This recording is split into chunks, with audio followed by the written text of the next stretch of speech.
लेकिन कुलजीत जी, नरेंद्र मोदी खुद कहते हैं कि मेरे लिए एक एक सीट इंपॉर्टेंट है, एक एक सांसद इंपॉर्टेंट है। जी, मैंने कहा आपसे, जो राष्ट्रीयता के मुद्दे पर, जो भारत की 125 करोड़ जनता के हित के ऊपर, जो विकास के ऊपर, जो हमारे विकास के मॉडल के ऊपर जो हमारे साथ चलेंगे, और जो दल जो भाजपा की विचारधारा और सब देश की विचारधारा के साथ चलेंगे, वो साथ चलेंगे। अली अनवर जी, क्या कह रहे थे आप? हम कह रहे हैं कि ये बीजेपी के नेता जो कह रहे हैं, ख्याली पुलाव बना रहे हैं, इनको समर्थन देने कौन जा रहा है? हम लोगों ने इनको जब साथ छोड़ा है तो जिस इशू पर छोड़ा है वो इशू बरकरार है, और देश का वो मामला है, देश की एकता और अखंडता से जुड़ा हुआ है, और हम देश की एकता। लेकिन अली अनवर जी, आप इस बात को नकार नहीं सकते हैं कि बीजेपी से अलग होने के बाद जेडीयू की स्थिति फिलहाल बिहार में काफी कमजोर नजर आ रही है। 40 में से कितनी सीटें आप ले पाएंगे? इस पर ये बात भी निर्भर करेगी कि थर्ड फ्रंट में आपकी स्थिति क्या होती है। देखिए, सीटों का सवाल नहीं है, सवाल वसूल का है। सिद्धांत पर हम लोग कायम हैं, उसके लिए जो भी कीमत चुकानी पड़े हम लोग उसको चुकाने के लिए तैयार हैं। हम लोग देश की एकता और अखंडता को खंडित करने वाली ताकतों को से हर तरह से मुकाबला करेंगे, संसद से लेकर के सड़क तक मुकाबला करेंगे। बीएसपी नेता सुधींद्र भदौरिया जी भी मेरे साथ मौजूद है। भदौरिया जी, आप ये बात बताइए कि अब सरकार बनने में मुद्दे ज्यादा हावी रहेंगे, मोदी ज्यादा हावी रहेंगे, या फिर विचारधारा और उसूल? इसलिए जहां तक बहुजन समाज पार्टी का है, हमारी एक वैचारिक पृष्ठभूमि है। हम लोग बाबा साहब और मान्यवर काशीराम जी को मानने वाले लोग हैं, और बहन मायावती जी हम सब लोगों की राष्ट्रीय अध्यक्ष हैं। चुनाव के परिणाम आने दीजिए, हम इस वैचारिक पृष्ठभूमि में जिससे हम लोग आते हैं, सारे निर्णय लिए जाएंगे। चलिए, कोलकाता के लोगों की भी राय जनता तक पहुंचाने की कोशिश करेंगे, दर्शकों तक पहुंचाने की कोशिश करेंगे। पूरा पैनल हमारे साथ मौजूद है। छोटा सा ब्रेक, पॉलिटिकल पारा लगातार जारी है, आप चलते रहिए समय के साथ।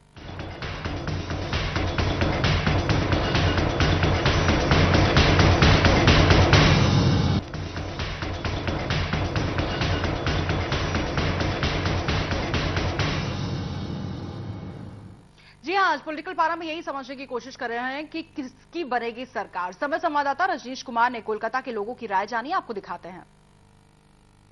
चेंज चाहिए, अच्छा काम करेगा, लोगों को विश्वास है, इसलिए मोदी सरकार चाहिए। जिस हिसाब से मोदी जी काम कर रहे हैं, मेरे हिसाब से मोदी सरकार ही इस साल आना चाहिए। लास्ट टाइम ममता थी, तो let's try another person, probably better change आएगा। हमको तो मजबूत सरकार चाहिए, जो भी आए मजबूत आए, काम हो बस। दिल्ली में इस बार मोदी सरकार जिस पर हवा चल रही है, और 100% मोदी सरकार आएगा। लेकिन अब की बार मोदी सरकार मोदी जी की बननी चाहिए। बदलाव होना हम लोग सबके लिए बहुत ज्यादा जरूरी है, यही बोलना चाहते हैं। मोदी जी के आने से शायद कुछ अच्छा हो जाए। ये पश्चिम बंगाल की जनता की राय थी। अब आपको दिखाते हैं हैदराबाद की जनता क्या सोचती है। I am in favour of Congress and I hope that Congress will come in the centre. जिस तरह से लहर चल रही है, एंटी इनकम्बेंसी चल रहा है कांग्रेस के खिलाफ, और जिस तरह से मोदी जी ने वादे किए हैं, उस तरीके से मुझे तो पूर्ण संभावना है कि बीजेपी की ही सरकार बनेगी। बताना मुश्किल है, मैं समझता हूँ आ सकता है एनडीए गवर्नमेंट है, आने का संभावना बहुत है, और मोदी का काम देखकर और ऐसा लगता है वो आना चाहिए। ट्रेंड तो बीजेपी का ही दिखाई दे रहा है। केंद्र में बीजेपी का, बीजेपी नरेंद्र मोदी। मेरे को नरेंद्र मोदी आना बोल के मेरे जरूर है। सब क्या बोलते हैं, उन्होंने बहुत काम करते, बीजेपी पक्का आ जाते सब। नरेंद्र मोदी बीजेपी की सरकार। क्यों, मैं एम्प्लॉय था, so tax redemption all those things I would like to go for BJP as a it's good to vote for BJP for better development of India. BJP नेता कुलजीत सिंह चहल हमारे साथ मौजूद है। कुलजीत जी, कहीं ना कहीं ये तस्वीरें जो जनता की राय है, लगातार मोदी मोदी हर कोई कर रहा है, हर कोई एक बदलाव की बात कर रहा है, वो हौसला बुलंद करती है। लेकिन अब बड़ा सवाल यही है कि एब्सोल्यूट मेजॉरिटी अगर नहीं मिलती है तो फिर क्या किया जाएगा? फॉर्मूला क्या है सरकार बनाने का आपके पास? कविता जी, एब्सोल्यूट मेजॉरिटी मिल रही है, और एब्सोल्यूट मेजॉरिटी के साथ साथ जो हमारे घटक दल हैं वो हमारे सामने साथ हैं। फॉर्मूला कोई जोड़ तोड़ और उसकी राजनीति जिससे देश का या भारतीय भारत का नुकसान हो, ऐसा कोई भी राजनीति भारतीय जनता पार्टी लेकिन खबरें तो इस तरह की आ रही है कि संघ एक तरह की रणनीति आगे बढ़ा रहा है, तमाम बड़े नेताओं के साथ मुलाकात हो रही है, संघ के निर्देश पर अब तमाम दलों से कांटेक्ट भी किया जा रहा है, उनको अपनी तरफ करने की कोशिश की जा रही है, जोड़तोड़ तो शुरू हो चुकी है। नहीं, बिल्कुल कोई भी जोड़तोड़ नहीं।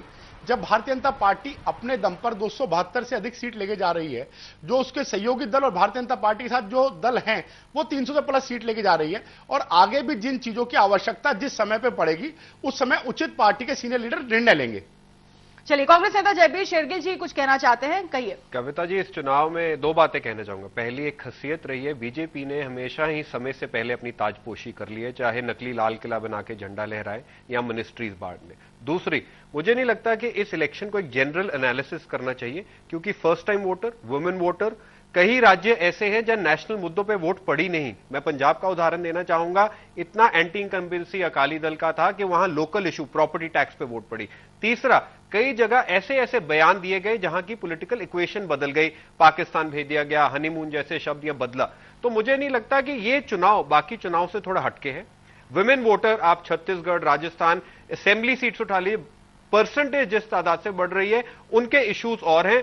तो मुझे लगता है अब सिर्फ मुद्दों पे वोट डली है, और जिस पार्टी ने क्या वायदे, कैसे, कब, किस तरह करेंगे तो जयवीर जी, कांग्रेस का ऐसा कौन सा कैलकुलेशन है जो ये कहता है कि पूरे नंबर आपकी पार्टी को मिलेंगे? देखिए, सबसे पहले जो मैंने अहम बात कही थी, सबसे पहले बात है पैन इंडिया प्रेजेंस। दूसरी, जनहित में और जो लोगों से नीति और योजनाएं। तीसरी, आने वाले समय में क्या काम कैसे होगा, उसका एक concrete action plan.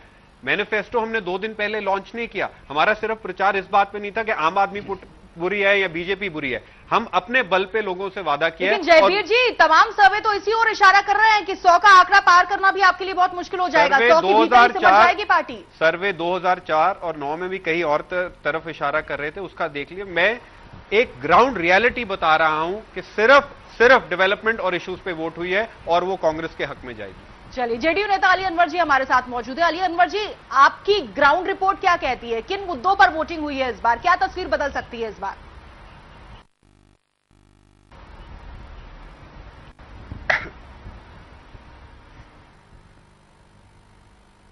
Ali Anwar जी, क्या हमारी आवाज आप तक पहुंच रही है? चलिए, बात करने की कोशिश करेंगे। बीएसपी नेता सुधींद्र भदौरिया जी हमारे साथ मौजूद है, चलिए उनसे भी बात करने की कोशिश करेंगे। फिलहाल वो हमारे साथ मौजूद नहीं है। बीजेपी नेता कुलजीत से रुक करने की कोशिश करूंगी। कुलजीत जी, जिस तरह से इलेक्शन कमीशन को भी कटघरे में खड़ा कर दिया नरेंद्र मोदी ने, राहुल गांधी भी ये कहने लगे कि जो जीतने वाला होता है वो कभी भी अंपायर पर सवाल नहीं उठाता है। बौखलाहट तो शुरू हो गई है बीजेपी में। देखिए, मैंने पहले भी कहा था, इस बार का चुनाव 2 चीजों के लिए याद किया जाएगा। एक, जो जनता और देश के युवा और महिलाओं में एक उत्साह था, एक मोदी लहर थी, एक लाखों की भीड़ मोदी जी की रैली में आ रही थी, एक। और दूसरा, विश्व के सबसे बड़े लोकतंत्र में जिस तरह से गंभीर आरोप चुनाव आयोग पे लड़े, जिस तरह से भारतीय जनता पार्टी के क्षेत्रीय कार्यालय पर एक दिन पहले छापा मारा जाता है और कुछ नहीं मिलता, और जो वहां के वाराणसी के चुनाव पर्यवेक्षक बाहर से बाद में लगे, उन्होंने सामान वापसी किया, जिस तरह के माहौल को टेरराइज करने की कोशिश करी। चलिए आगे की बात करते हैं, अब नतीजों की बात करते हैं। कुलजीत जी, ये बताइए, बिल्कुल कविता जी, जो आपने कविता जी चुनाव आयोग की जो भूमिका पूछी, मैं उसके बारे में बता रहा हूं। उन सब चीजों के बाद जितना इन्होंने हमारे ऊपर चुनाव आयोग का दुरुपयोग करने की कोशिश करी, उतना ही जनता ने, जिस तरह से मोदी जी की रैली नहीं करनी थी, शाम को रोड शो के रूप में जब मोदी जी गए तो लाखों लोगों की भीड़ हो गई, लाखों कार्यकर्ता हो गए। तो जनता का एक नेचुरल उत्साह भारतीय जनता पार्टी और श्री नरेंद्र मोदी जी के ऊपर था। महत्वपूर्ण बात है चुनाव रिजल्ट की। क्यों गुस्सा आ रहा था, राहुल गांधी क्यों कह रहे थे गुस्से की राजनीति करते? चलिए उन बातों को पीछे छोड़ देते हैं। अब सवाल यह है, नए पार्टनर्स की तलाश भी कर सकती है बीजेपी, क्योंकि नतीजे जो है वो किसी भी तरफ जा सकते हैं। ऐसे में वायरस कांग्रेस पार्टी, टीआरएस, आईएनएलडी, इन पर आपकी नजर है? आपसे कहा, भारतीय जनता पार्टी पूर्ण बहुमत की तरफ सरकार बनाने जा रही है। भारतीय जनता पार्टी की अपनी सीटें इतनी आ रही हैं जो घटक दल के साथ कि अपनी सरकार। चलिए, आम आदमी पार्टी के नेता सौरभ भारद्वाज जी, उनकी भी राय ले लेते हैं। आप सौरभ जी कुछ इशारा कर रहे थे, क्या कुछ पैसों की बात कर रहे थे आप?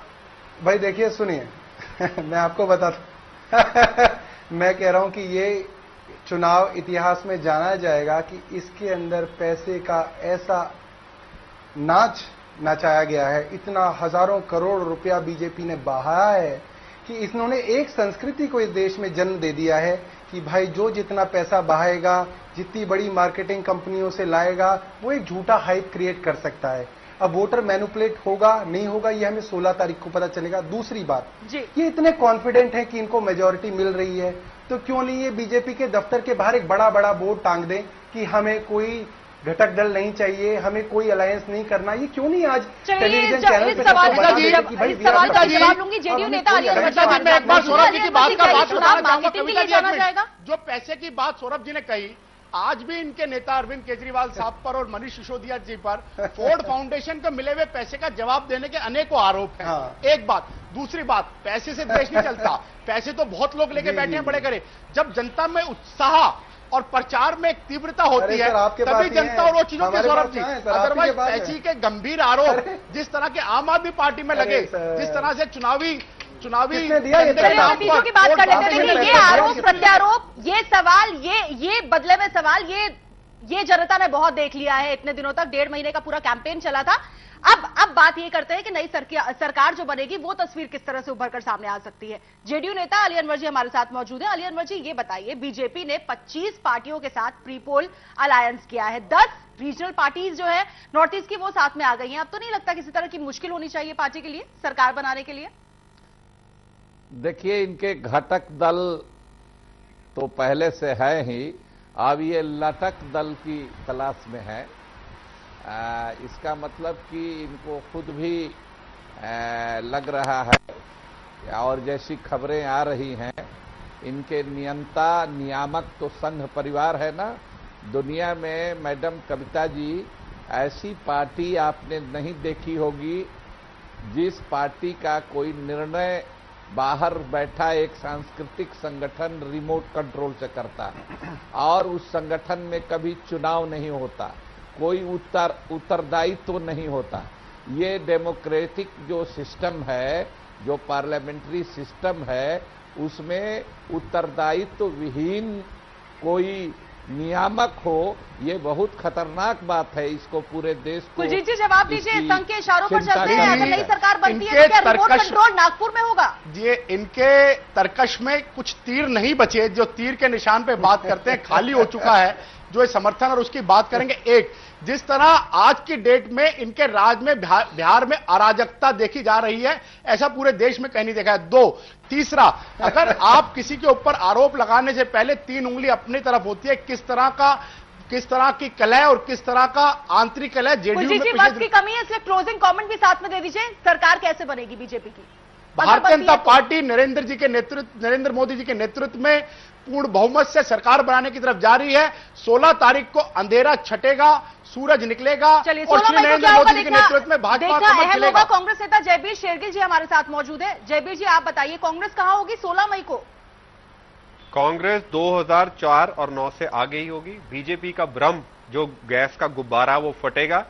जो ये नमो जपते हैं वो 16 के बाद देखा जाएगा। चलिए, आम आदमी पार्टी के नेता सौरभ भारद्वाज जी हमारे साथ मौजूद है। सौरभ जी, झाड़ू कैसे चली दिल्ली में वो तो सबको याद है। देश की बात करें, केंद्र की बात करें तो क्या होगा इस बार? इस बार भी हम देश के अंदर एक नई राजनीति की शुरुआत कर रहे हैं, और पूरे देश ने देखा कि देश के अंदर ऑल्टरनेटिव पॉलिटिक्स कैसे की जा सकती है। नंबर्स कितने आएंगे, क्या आएंगे, उसका हम लोग 16 को देखेंगे। मगर हाँ, हमने एक अच्छी शुरुआत की। चलिए, शुरुआत अच्छी की है। अली अनवर जी, 16 मई के बाद थर्ड फ्रंट होगा? देखिए, वो तो 16 मई के बाद पता चलेगा जनता ईवीएम से किसको कितनी ताकत मिलती है। लेकिन इतना मैं कहूंगा कि लड़ाई लंबी होगी, ये 16 तक ही खत्म होने वाली नहीं है। और ये अच्छी बात है कि लोग सबको one can cheat some for all time, all for some time, but one cannot cheat all for all time. चलिए, तो ये देखना होगा कि कौन जनता को धोखा दे रहा था, जनता का जवाब क्या था और किसको इस जवाब से होगा फायदा, किसकी बनेगी सरकार और कैसे बनेगी सरकार, यही समझने की आज कोशिश कर रहे थे। आप सभी मेहमानों का बहुत बहुत शुक्रिया इस चर्चा में भाग लेने के लिए। इस विशेष पेशकश में फिलहाल इतना ही। पॉलिटिकल पारा में आज के लिए फिलहाल इतना ही, लेकिन आप चलते रहिए समय के साथ।